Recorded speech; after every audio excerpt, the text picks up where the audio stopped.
பேரில் ஒரு முக்கியமான வேண்டுகோளையும் நம்முடைய முதலமைச்சர் அவர்களுக்கு நான் வைக்க விரும்புகின்றேன். இன்றைக்கு நாம் நிறைவேற்றுகின்ற இந்த தீர்மானம் மிக முக்கியமான ஒரு தீர்மானம்.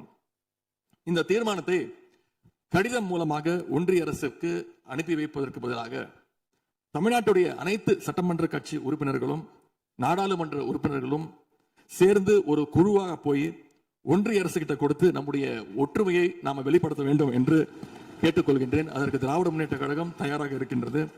அரசியல் வேறுபாடுகளை எல்லாம் கடந்து செயல்பட இந்த அரசும் முன்வரணும்னு எங்களுடைய தலைவரின் சார்பாக கேட்டுக்கொண்டு தீர்மானத்தை முழுமனதாக ஆதரித்து அமைகின்றேன். நன்றி, வணக்கம். தனி தீர்மானத்திற்கு ஆதரவு கருத்து தெரிவித்து அனைத்து மாமன்ற உறுப்பினர்களுக்கும் எனது நன்றியை தெரிவித்துக் கொள்கிறேன். மாண்புமிகு எதிர்க்கட்சி தலைவர் அவர்கள் பேசும்போது அரசின் தனி தீர்மானத்தில் ஒரு கருத்தை சேர்க்க கோரியுள்ளார். அது குறித்து கீழ்கண்ட கருத்தினை பேரவைக்கு தெரிவிக்க விரும்புகிறேன். மேகதாது பிரச்சினை சம்பந்தமாக எனது தலைமையில் 26/5/2026 அன்று மேகதாது பிரச்சினைக்காக பிரத்யேகமாக தனி நடுவர் மன்றம் அமைப்பது குறித்து சட்ட வல்லுநர்களுடன் கலந்தாலோசித்து தனி நடுவர் மன்றம் அமைக்க ஏற்கனவே தேவையான சட்ட நடவடிக்கைகள் எடுக்கப்பட்டு வருகின்றன.